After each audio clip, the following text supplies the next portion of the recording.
Quais os critérios você utiliza para a escolha dos seus candidatos?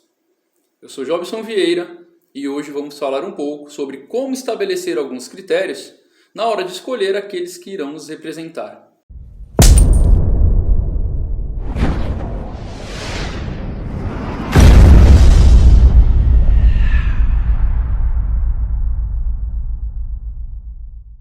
Pessoal, eu separei 4 dicas importantíssimas. Apesar de básicas, elas farão muita diferença na hora de você escolher o seu candidato. Seja vereador, prefeito, deputado estadual, federal, senador, presidente, governador, qualquer cargo político, ela é muito importante vocês estabelecerem pelo menos esses filtros. Ok? Vamos lá, as 4. Vida pregressa, a vida pessoal, a vida profissional e o conhecimento que esse cara tem em projetos, em gestão pública, numa elaboração de projeto, o mínimo de leis que regem ali a gestão pública, né, que participam diretamente da administração pública, né? Vamos lá. Vida pregressa. Uma simples pesquisa você pode saber quem é esse cara na região onde ele mora, esse indivíduo. Qual é a fama dele no bairro, ali na região, na localidade, se ele é um comerciante, um empresário, nas relações comerciais que ele tem. Então, uma simples pesquisa básica, você já consegue ter uma imagem daquele indivíduo, como que a sociedade enxerga ele no meio social. E, obviamente, numa pesquisa um pouco mais profunda, vai ser através de uma pesquisa policial, uma pesquisa através do meio jurídico, saber se esse cara é ficha suja, seus antecedentes e por aí vai. Mas pelo menos com essas informações básicas a gente já consegue estabelecer algum parâmetro da vida pregressa desse indivíduo. A vida pessoal.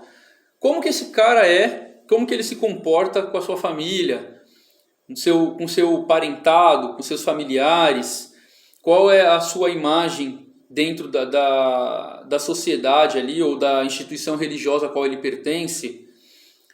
É muito importante também sabermos isso, pois se ele não é um bom pai de família ou uma boa mãe ali presente, não cumpre com as suas responsabilidades no seu seio familiar, é meio difícil desse cara se importar também com a sociedade no geral, ok? Conhecimento sobre a vida profissional dele. Por que é importante? Se esse cara não é um bom profissional naquilo que ele exerce hoje, se ele não é um profissional dedicado, um profissional aplicado nas funções a qual ele está exercendo no seu dia a dia, quem dirá quando esse cara sentar numa cadeira a qual a cobrança ela é mínima, dentro de uma hierarquia interna, dentro de uma Câmara Municipal, dentro de um Congresso, a cobrança ali ela é mínima. A gente sabe que um presidente ou um par de um vereador, de um político, de um congressista ali, ele não fica cobrando responsabilidades, produtividade.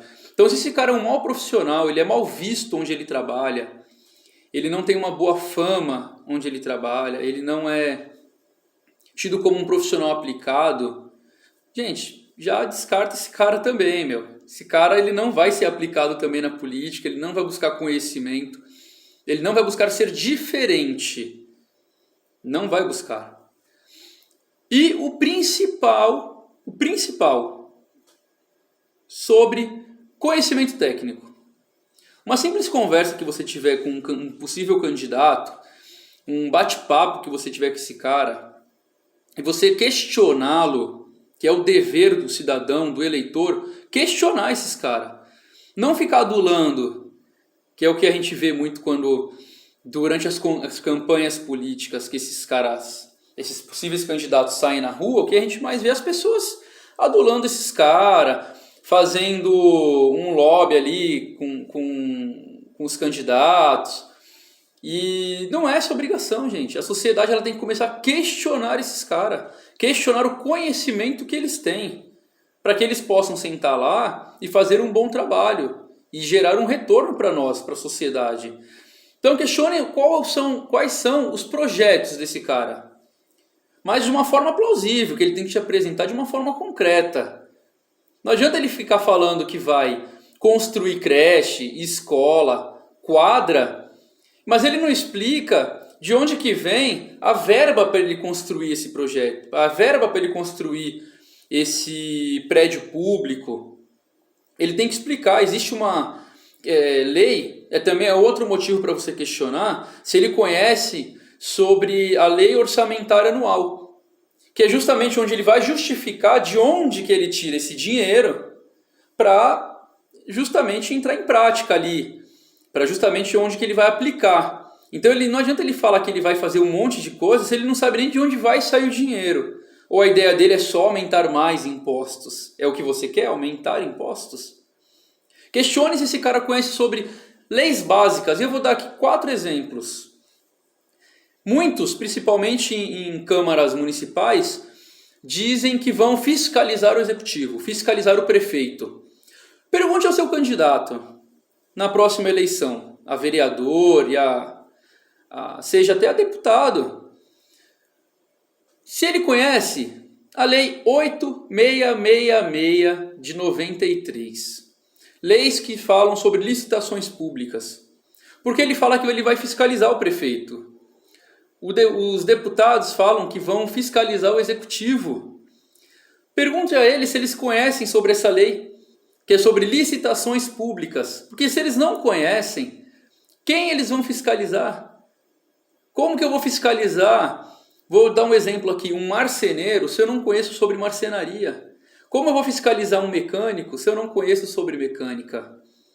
Se um cara falar que vai fiscalizar, que ele vai entrar justamente para fazer a diferença, e você perguntar para ele se ele conhece a Lei 8666 de 93, o Decreto 10.024 de 2019, que fala sobre os pregões eletrônicos, a Lei LOA, sobre Lei Orçamentária Anual, a Lei sobre Responsabilidade Fiscal. Se esse cara não conhece o mínimo sobre isso, cai fora dele. Esse cara ele não tem interesse. Esse cara ele não vai fazer a diferença lá dentro. Se ele não tem o interesse em fiscalizar, se ele não tem interesse em fazer a diferença, sai fora desse e parte para outro. Mas você também precisa estudar o mínimo para poder questionar. Mas só de você fazer essa pergunta, eu fiz essa pergunta nessa última eleição para vereador aqui no Guarujá. Tem alguns colegas que saíram candidatos e para alguns eu tive a oportunidade de perguntar. Mas você vai fiscalizar o executivo? Você vai fiscalizar as obras municipais? As compras? A contratação de serviços?